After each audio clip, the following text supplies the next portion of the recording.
Pô, agora eu sou entrevistador, cara. Perguntar pra vocês, como é que foi essa virada de chave do mundo dos games para falar hoje mais de investimentos, de prosperidade? Foi algo intencional? Foi aos poucos? Vocês testaram, deu certo e migraram? Você fala, cara, estamos de saco cheio dos games, vamos abrir uma outra frente. Aham. Foi basicamente isso. Então a gente tava cansado de criar conteúdo de games, tinha acabado o contrato de live, falou, não vamos renovar porque a gente quer dar um tempo isso daqui. Vocês decidiram não renovar, certo? Decidimos não renovar. E aí a gente pensou, o que a gente gosta de... Que a gente sempre gostou de criar conteúdo, de nos comunicarmos com a audiência, passar alguma mensagem. A gente pensou, o que a gente gosta de se comunicar e faríamos nos próximos 10 anos? É falar de dinheiro, de investimento, de finanças, então vou fazer isso aqui.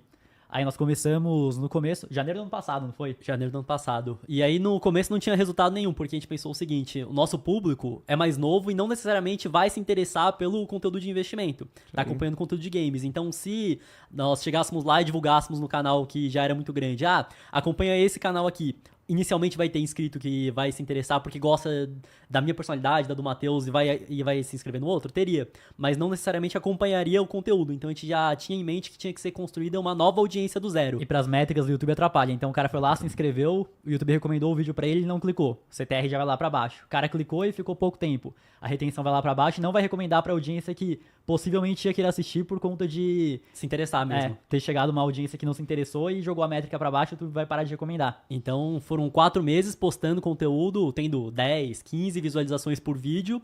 E nesse momento a gente não estava ganhando nada no canal de investimentos. Tinha um contrato ainda para acabar que nós estávamos ganhando, mas financeiramente nós estávamos tranquilos. Por quê? Porque já tinha um dinheiro muito bom investido que já conseguiria pagar todas as contas, somente o rendimento. Aí né? que então... tá, esse é o ponto. Por isso que eu perguntei, cara. Se vocês fizessem um canal de culinária, de moda, ia dar certo. Por quê? Primeiro, porque vocês têm liberdade. A partir do momento que vocês deram certo no negócio, acumularam patrimônio e puderam dizer não para a renovação de um contrato, isso é muito poderoso, cara. Isso, cara, é aquela sensação de alívio que vocês viveram. Cara, a gente não gosta, a gente simplesmente não quer fazer. Ponto. Isso é liberdade financeira. Sim. E aí, quando você decide fazer algo novo, bom ou ruim, se é algo que vocês gostam, vai melhorar. E isso vai resultar na evolução das métricas, na conexão com o público, e o público vai entender o esforço. Por quê? Porque vocês estão fazendo por paixão isso. Não era exatamente pelo dinheiro, né? Se fosse pelo dinheiro, teria desistido nos primeiros 3 meses. Não, mas vamos fazer algo que a gente gosta. Então, essa liberdade fez com que eu escrevesse muitos livros. E, cara, ganhando R$3 por livro, no começo, mesmo que eu vendesse 10 mil livros no ano, não pagava a conta de eu estar todos os dias no rádio, todo dia escrevendo um artigo. Cara, não valia a pena. Mas era o que eu gostava de fazer. E aí, quando deu certo, o editor falou, cara, vamos fazer um segundo livro? Casais Inteligentes Enriquecem Juntos. Eu achei que não seria um sucesso. Eu segui a dica do meu editor, que já que era o tema que mais me perguntavam, eu ia escrever. E foi depois do casamento que foi escrito ou foi no processo? Do casamento. Não, foi depois. Eu casei em 2002, o livro foi escrito em 2004, mas tem uma lógica interessante. No meu primeiro livro, Dinheiro, Segredos de Quem Tem, eu colocava lá na última página o contatos do autor. Tinha meu e-mail e meu telefone na primeira edição. Eu me arrependi daquilo, porque começou a chover um monte de e-mail. Cara, eu não achei que ia vender tanto. Eu achei que um bom livro vendia 1.000 exemplares, 2.000 exemplares. Cara, eu vendi 7.000 nos primeiros meses que eu estava lá no Canadá. E muita gente me escreveu. E foi por terem me escrito que quando o meu editor falou, cara, vamos escrever um segundo livro? Qual que é o tema que mais te pergunta? Eu falei, vendo a relação dos e-mails enviados aqui, o assunto casais é o que mais bomba.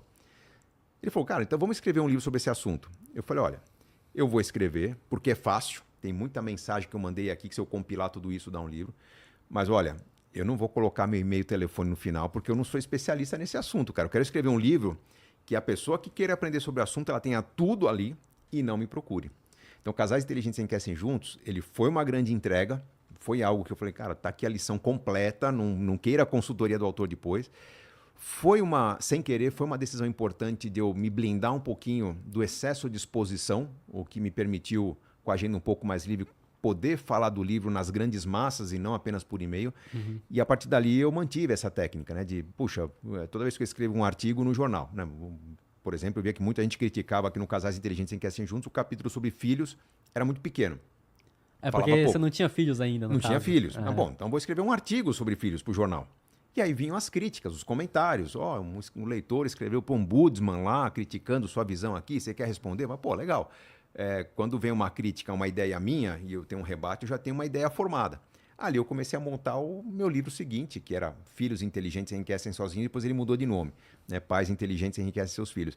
Mas todos os livros que vieram depois vieram respondendo a dúvidas e críticas dos leitores dos meus primeiros livros. Então não foi difícil, mas eu sempre procurei ouvir o meu público, entender o que gerava. Era o engajamento da época, né? Sim. Dá debate, não dá debate, deu pergunta. Então gerou engajamento, pô, vamos trabalhar mais esse conteúdo. E assim foram nascendo os livros que até 2019, foi quando escrevi o último, foram 16 títulos e que criam toda uma bibliografia. Hoje, se eu fosse uma editora, eu estaria entre as 10 maiores editoras do Brasil só com os meus livros. Né? Mas é um material que me dá muito orgulho aí, que não só deu um bom resultado para mim, mas muitas famílias prosperaram a partir desse conhecimento. Com certeza. E um ponto interessante também é o seguinte, muita gente fica com essa dúvida, eu crio conteúdo do quê? Eu falo sobre o quê? Eu abro um negócio do quê? E a real é que quando a pessoa começa, ela vai aprendendo durante o processo. Então, você escreveu o primeiro livro, você viu que tinha uma demanda de pessoas querendo questionar, perguntar mais, você vai fazer o próximo livro. Então, a pessoa, na hora de começar alguma coisa, ela não precisa ter todo o planejamento completo do que ela vai fazer e por aí vai, porque ela pode começar e conforme ela vai aprendendo durante o processo, ela vai fazendo os próximos passos também, né? Com certeza. Para escrever, você tem que gostar do que você está trabalhando. Né? Não vai escolher uma área porque ela dá dinheiro. Pô, quando dá dinheiro, você vai sofrer nessa visão mercantilista de querer prosperar no mercado que os outros estão ganhando. Faça aquilo que você gosta de fazer. Se você acha que dá dinheiro, vai estudar e ver se você leva jeito. Porque o processo de aprendizagem ele vai existir sempre. Tá? Eu vejo muitos influenciadores fazendo sucesso hoje, e acho que isso vale para vocês também, né? Que a experiência que vocês têm no mercado traz uma certa abordagem. Daqui a algum tempo vão dizer, pô, vocês amadureceram, né? Amadureceram, aprenderam. Não, mas amadurecer a sua ideia vai ser testada em diferentes crises, vai ser testada em diferentes idades, diferentes situações de vida das pessoas. Né? Imagina, hoje vocês têm um público que é muito conectado com vocês, que vive muito parecido com a maneira de viver de vocês. E quando o trabalho crescer e vocês começarem a impactar pessoas da roça, né, de outros países, muda a perspectiva. Então vocês vão ver que daqui a pouco críticas que vocês eventualmente recebem vão fazer com que as próximas orientações elas sejam dadas, né, que você traz uma linha de raciocínio, mas acrescenta um exemplo, uma ressalva. Ó, se não for o seu caso, tem um outro caminho. Isso é amadurecimento, porque você vai conhecendo mais o seu público. Né? Então, é inevitável esse processo. Se você não ouve o público, você não aprende. Então, se você não aprende, você não se transforma, você não evolui, uma hora o seu negócio morre. Então, o negócio ele se torna perene quando você tem uma conexão com esse público e você gosta de se envolver com o assunto para criar ideias novas. Eu acho que o principal é esse. O cara pode pensar, vou fazer aquilo que dá dinheiro. Só que para qualquer coisa dar dinheiro, vai ter uma curva que ele vai passar muito tempo fazendo aquilo sem ter resultado ainda. Ele vai conseguir se manter fazendo aquilo sem ter resultado de algo que ele não gosta? É mais fácil ele conseguir se manter fazendo algo sem resultado de algo que ele realmente gosta. Exatamente. E a dedicação, né? A persistência naquilo que você gosta faz diferença. Com certeza. Se eu ganhei dinheiro com os livros, não dá para dizer que escrever livro dá dinheiro. Até porque se você ganha 3, 4 reais por livro, puxa, é pouco, mas eu vendi mais de 3 milhões de livros. Então, sim, uma boa parte do meu patrimônio vem dos livros. Só que para vender 3 milhões de livros, cara, tem que remar e remar e remar. São 24 anos trabalhando com esses livros aí, sempre divulgação em rádio, em jornal, em todas as situações de exposição que a gente pode falar, para que as pessoas tenham consciência de que o livro existe. E a atualização do livro, né? Que o livro tem que ser reescrito várias vezes ao longo de 20 anos para se adequar às novas taxas de juros, novas regras, novos produtos financeiros, por ser livro de finanças. Então, teve um trabalho dedicado ali, né? Tem que gostar daquele assunto para poder manter uma rentabilidade. E um conselho agora para um cara que ele não sabe ainda o que ele gosta, ou que ele tem alguma vocação, alguma facilidade, o que você falaria? Boa, esse sou eu alguns anos atrás. Eu achava que eu não ia trabalhar com nada na vida porque eu não me sentia impelido a nenhuma carreira específica.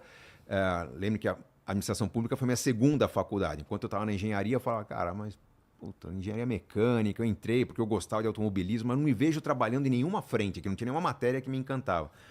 Quando entrei na administração pública, eu sentia que eu seria um bom prefeito, mas não imaginava que seria um ambiente que eu gostaria de trabalhar. Porque já lá em 1994, 95, quando eu estudava, era um ambiente muito corrupto, como sempre foi no Brasil. Eu sempre tive uma queda pelo marketing, né? Então eu imaginava que se não desse certo em algumas frentes que eu testasse, eu iria fazer uma pós em marketing. Qual que é a recomendação? Qual que é o segredo? A pessoa não sabe o que quer, vai estudando, estuda. Cursos rápidos, cursos curtos, cursos de 4 horas, 8 horas. Sentiu que você tem uma queda por um assunto, tem interesse por um certo assunto, vai estudar. Porque quando você estuda, de preferência, os cursos presenciais eles são diferentes, porque você tem um networking diferente, né? Você está em contato com o professor, abre portas. Mas ao estudar, você tem contato com um mundo novo, um conhecimento novo, e com pessoas que estão buscando o mesmo conhecimento que você. De repente você gosta de uma frente, se for buscar um conhecimento e alguém está lá, pô, tô precisando montar um time, cara. Alguém tem interesse? É nesse tipo de ambiente que você consegue trabalho numa área que você não tem experiência nenhuma. Então, buscar conhecimento contínuo faz diferença. Eu, além das 2 faculdades, num dado momento, quando eu comecei a ser convidado para dar aula, me disseram, você tem que fazer um mestrado em finanças. Puta, tudo que eu não queria naquela época era fazer um mestrado em finanças, porque eu ainda imaginava que eu não ia tocar minha carreira nessa área. Mas a oportunidade do trabalho, falei, bom, tudo bem, esse pequeno sacrifício de 2 anos, que é um mestrado, se justifica para eu continuar dando aula nesse ambiente fantástico que são os MBAs. Eu comecei o mestrado em finanças, na sequência, por ser um professor do mestrado, dando aula em MBA na Universidade de São Paulo, veio um convite para fazer uma pós em Nova York, um curso de 3 meses que eu fiz em Nova York, que esse sim me ajudou a deslanchar muito a carreira. Foi uma referência que, pô, você tem aquele curso, vem falar aqui para o meu time, para o meu grupo. Isso foi abrindo portas. Chegou uma hora que eu já não precisava mais estudar para crescer na carreira. Os estudos que eu fazia em casa para construir um livro eram suficientes para que um livro se tornasse o assunto debatido no ano na imprensa e eu rodasse o Brasil falando daquele livro. Então, eu parei de estudar formalmente sentado na cadeira da faculdade e passei a estudar em casa. Eu acredito que há mais de 15 anos que eu não sento numa sala de aula para assistir uma aula, né? Mas eu estou pesquisando continuamente o conteúdo que ainda não foi publicado para poder atualizar meus livros ou fazer um livro novo. Então, eu estudo finanças continuamente desde 1994, desde que eu entrei na Faculdade de Administração Pública até hoje, né? Vai fazer aí 30 anos. Achei bastante interessante essa colocação, que no momento que você precisava realmente do estudo formal, você foi lá atrás mesmo e fez acontecer. A partir do momento que não era mais tão necessário assim para conseguir impactar mais pessoas e continuar crescendo o seu negócio, aí você já trocou de lado e começou a estudar em casa mesmo. Então, acho que isso é bastante interessante. Tem uma visão utilitarista aí, né? Você falou, estudar mais para crescer minha carreira. A mesma coisa foi com parar de dar aula.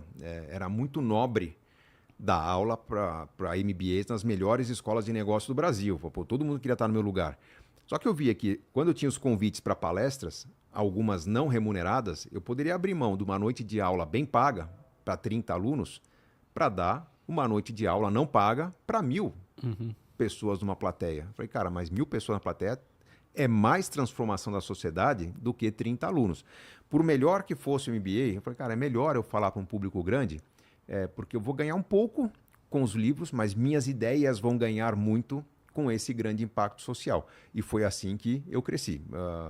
Durante mais de uma década, eu participei de um grande evento que era chamado Expo Money, era uma feira de investimentos que acontecia no Brasil, várias capitais. Eu rodava o Brasil sem remuneração.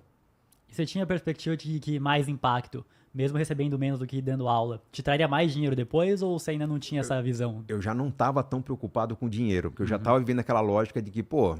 Tá liberdade financeira. Eu já tenho um patrimônio que paga a minha vida e legal mesmo é ser convidado para dar palestra lá em Manaus, cara. Então, eu prefiro dar palestra lá em Manaus do que ganhar R$600 uma noite de aula.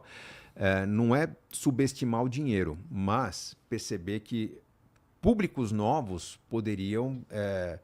aprender muito com o meu trabalho e eu sempre me senti muito recompensado com esse trabalho público. Né? Dar uma palestra, depois da palestra poder tirar foto com as pessoas, ouvir o que as pessoas têm para falar. Aí você está lá em Manaus, a pessoa fala, cara, te ouço na rádio. Isso é muito gratificante. Né? Isso mostrava que eu estava no caminho certo. Para minha família, tinha um certo debate do tipo, mas você está viajando muito, ganhando pouco. Né? Não, tudo bem, mas não está faltando para a família, estou provendo com os investimentos. Mas ficava claro que os livros vinham ganhando força, que as ideias vinham ganhando força. Não foi algo exatamente elaborado, mas eu tinha um sentimento que estava no caminho certo. Né? De que era necessário fazer aquilo para que eu tivesse vamos dizer, mantivesse acesa uma chama de um reconhecimento que já existia. Eu era o maior do mercado quando o mercado era muito pequenininho. À medida que eu vi o mercado crescendo, eu queria continuar sendo o maior do mercado naquela área e eu usava o meu tempo, a minha agenda para isso, não o meu dinheiro. Pode falar.